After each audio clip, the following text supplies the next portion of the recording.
Today on the Rockbridge Report, President Joe Biden is calling for major gun control legislation. We'll give you the details and a roadmap for its difficult path through Congress. And then, the latest in the Derek Chauvin murder trial in a day that was seen as a major victory for the prosecution. We'll tell you why. All that and more next on the Rockbridge Report. Welcome back to the Rockbridge Report. I'm Jack Hunter. Buena Vista is still buzzing about last week's announcement that Munters Corporation, the third largest employer in Buena Vista, is leaving for Botetourt County.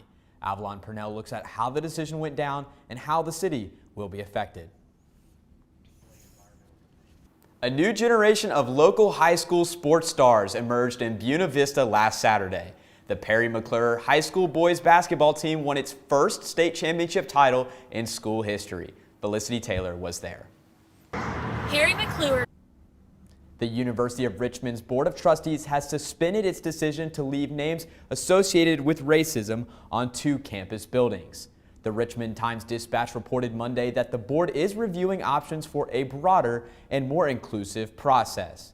The board says it expects to share its plans soon. Coming up next on the Rockbridge Report, with an end in sight to the coronavirus pandemic, we tell you how some workers are preparing to return to the office. The Perry McClure men's basketball team won their first ever state championship this weekend. The Fighting Blues overcame an 8-point first quarter deficit to lead by 2 points at halftime, and the Blues pulled away in the second half to defeat Alta Vista 56-39. The championship was the 5th of Coach Mike Cartelero's career. He won the first 4 with Saturday's opponent, Alta Vista. Spencer Hamilton led the way in scoring once again with 13 points in the second half alone. It's been a year since Ahmaud Arbery made national headlines after he was shot and killed while jogging in Brunswick, Georgia. The suspects are now facing murder charges while Arbery's loved ones are honoring his legacy. Ashley Harding has the story. On a morning where you might see no impact. Join us on Thursday at 5 p.m. for all of your latest national, local, weather, and sports news. Thanks for watching.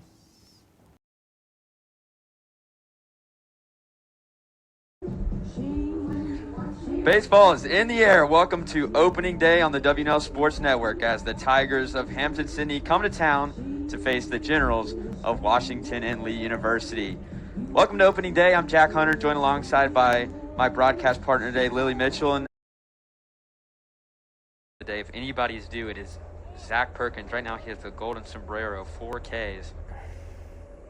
Gazen's going as Perkins swats one deep to left field, going back as Hart, retreating over his head. He can't make the play. Scoring is Gazen. Hart falls down, and here Perkins goes. They're going to send him home. Zach Perkins inside the park, home run, and the Generals have burst this one open in the bottom of the 8th. I have to wonder.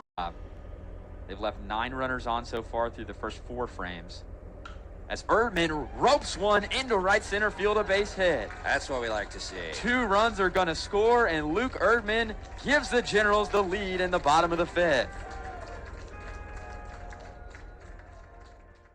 The Generals have a base runner, Brian Wickman, on first base. And the pitch line down the right field line. That is a fair ball down in the right field corner.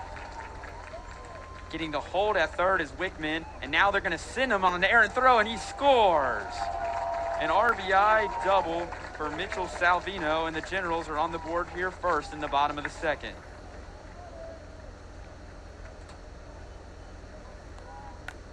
So both teams making some fielding mistakes early on, and the Generals are able to capitalize it, getting a run on the board here first.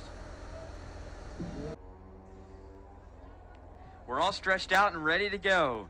For the Generals in the bottom of the 7th, and for the Maroons, their 6th pitcher of the day is Austin Bansek. The Generals have got their work cut out for them. This is Bansek's 10th appearance of the season. He is 2-0 in 13 innings pitched with only 1 earned run allowed. He has a .69 ERA, pitched 2 scoreless innings versus Ferrum on Wednesday. And he will get Mason Satterfield to lead off the bottom half of the 7th inning at Captain Dick Smith Field. Here's the 1-2 pitch. McCann sets, fires, swing and a miss, and the ball game is over. And Washington and Lee improves to 1-0. They win their opening day game against the Hampton-Sydney Tigers in the first leg of a doubleheader.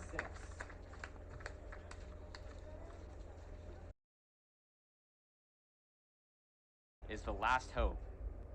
He swings and hits a high fly ball to left field. Perkins is under it, and he makes the grab, and the ball game is over. And the Generals hold on to a tightly contested region matchup. Now Raymond still ahead on the count, 1 ball and 2 strikes to Grohowski. Delivers, catches the inside corner, strike 3 call. John Raymond leaves the bases loaded for the Tigers. The Tigers strand 3, and we're going to go to the bottom of the third. The Generals holding on to a 2-1 lead on the WNL Sports Network. Welcome back to the WNL Sports Network as the Generals are coming up at the top of the inning with Gazen, Perkins, and Volpicelli facing Trenton Tiller, a junior from Virginia. He pitched last weekend, pitched very well. 6 innings, 1 run, 1 walk, 3 strikeouts. And in his career, he's 7-1 in 12 starts, including 3 complete games. So he is Hampton-Sydney's best, and Washington and Lee is going to get to see him today. And that is ball 1. Jackson Gazen, a true leadoff hitter for the Generals, hit .404 last year, was included in a D3 Team of the Week during the middle of February. As Gazen skies one, roaming over is a left fielder, Hart, and he makes the catch for the first out. And with me in the broadcast booth is my partner, Jack Hunter. Jack, so what kind of storylines are we expected to see in this game today? Well, 2 teams that are coming in on very different trajectories, Marshall. We first have the Roanoke College Maroons, who are coming in at 11-4, a strong conference start at 4-1 in the ODAC, winners of 7 straight. And then you've got the Generals, after beating Hampton-Sydney on opening day, they've lost 7 straight games and are 11th place in the ODAC conference. So Roanoke's coming in hot. Washington and Lee is not, but Washington and Lee is looking to rebound today, and they've got a good opportunity to do here at home.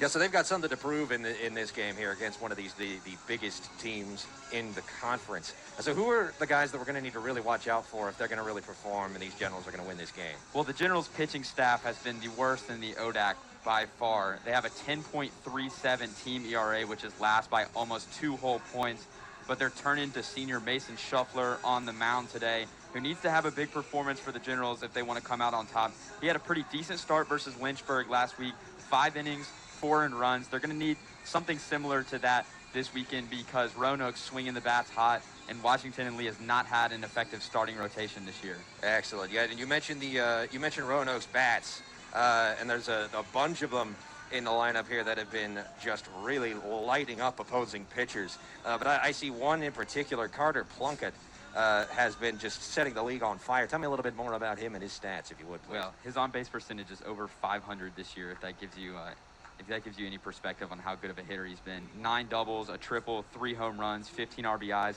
He's a top 5 hitter in the ODAC when you look at batting average, RBIs, home runs. Washington Lee's going to have to be careful with him today. Indeed, he is dangerous.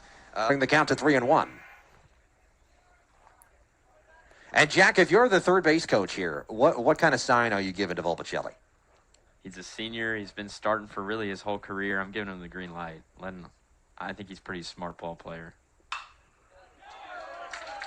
Well, that is vindication if I've ever seen one, as that is sent into center field. Whitman will score into third.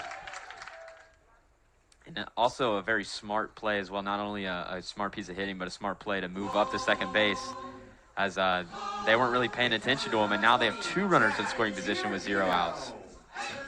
And Jack, tell me what kind of pitching setup that these Maroons have been rocking so far this season. So Roanoke's a very by-committee pitching staff, if you're a fan of the MLB, kind of like a Tampa Bay Rays type approach, where usually their starters only go about 2 or 3 innings at most. They have about a lot of pitchers that can get them multiple innings. They've had 24 pitchers record an out this year, if it gives you any perspective. And really their 1 true starter pitched on Wednesday. So it's going to be pretty much 2 bullpen games for Roanoke today. Yeah, some Kevin Cash style pitching here, as Erdman's going to ground the ball straight up the middle into center field for a base.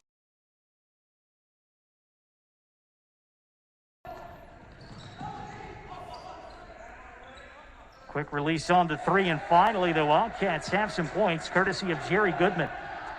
Jared Goodman knows how to play Washington and leave 5 for 5 from 3 in a matchup last year, so Generals can't let him get hot. Don Tremont also had a career day against Shenandoah, 23 points and 8 rebounds. Toure lost the handle, but I believe it rolled out off of Makel. Nope, going back the other way. I saw Don Tremont hesitating a little bit on that last possession after the first three-pointer from the corner, which he airballed, but he's got to be confident. He had a great game versus Shenandoah. He's 5th in the ODAC in field goal percentage. He's been a really efficient player all year long for the Generals, and they definitely want him taking some shots as a first-year player. Can't get too much better than 9 of 10 from the field. That's what he shot against Shenandoah on Friday. 7-point game, just over 4 minutes in. Now Makel releases, and the 3 has quickly gotten Randolph back in this game. Makel's a volume scorer. He's that 6-man microwave scorer, comes off the bench and gives you some buckets, and he's doing exactly what they want him to do for Randolph. And then a turnover and a transition look. Randolph, is the opportunity gone? Not quite. But the runner won't go for Phillips McLeod. Well, both teams getting loose with the basketball. And another odd man rush potentially for the Wildcats. Goodman takes it all the way home. Generals scored the first 10 of the game, and now the Wildcats have made it 8 in a row. Randolph has kind of beaten W&L at its own game right now. They're speeding the Generals up, which has led to some turnovers, and it looks like Coach Chris McHugh may be trying to put the starters back in after Randolph College, a few threes and a quick basket, a good one by Goodman, and we're back to having a good ball game right now, 10-8, with 15-20 left to go here in the first half.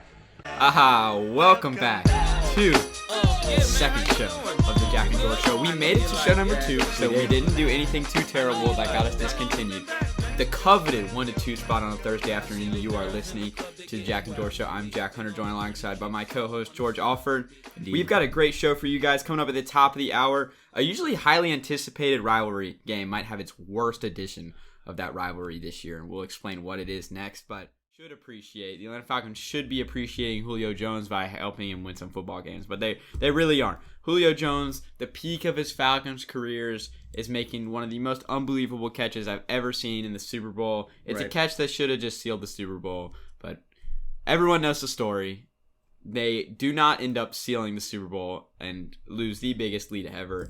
And now the Falcons, a few years later, instead of continuing the momentum they had brought to the Super Bowl, they are now in the dweller of the league. They're sitting at 0-4 at a crossroads. We said last week there's no way Dan Quinn can keep his job if they play terrible. I said from the beginning of the year, there's no way he can keep his job if they lose to Dallas the way they did. There's no way he's going to keep his job losing to Chicago like that. And I didn't think, after how I saw them play, they were lethargic playing versus Green Bay. They looked like they were a high school team playing against Aaron Rodgers. It was bad. It was bad. And the funny thing was, it was almost relieving as a Falcons fan because they were so bad in the game for such an extended period of time that you knew they weren't coming back to win. So your hopes weren't even up in the first place. It was nice to not get a lead to blow. The Falcons are usually good enough to where they get in front and then they blow the lead. You don't have to be historically bad in the fourth quarter. Nobody will talk about that if you're historically bad in the first 3 quarters also. And then the Falcons were terrible. Going into halftime, they were down big. Ty Gurley had a few touchdowns here and there, but, garbage time touchdowns. Yeah. So that raises the question. Julio Jones plays a few snaps in the game, gets taken out in the first quarter, hamstring bothering him, his ankle, foot, always. He is always seems to be injured. And I feel bad for him. So Jones has a team-high $20.146 million cap hit this year. He carries a $23 million cap hit in 2021. So if the Falcons were to trade him, we'll talk about maybe why they should. They would create $9 million in dead money, but they would clear $11 million in cap space, and it would take his contract, which runs through 2023, off of the books. And at 0-4, you're sitting at a crossroad, and I saw this the other day, and I was like, oh, why would they trade Julio? But now I've come around to it. I think you're 0-4. You're not going anywhere this season. Julio's getting towards the back end of his career. He still has some value left right now, though. What do you gain by keeping him?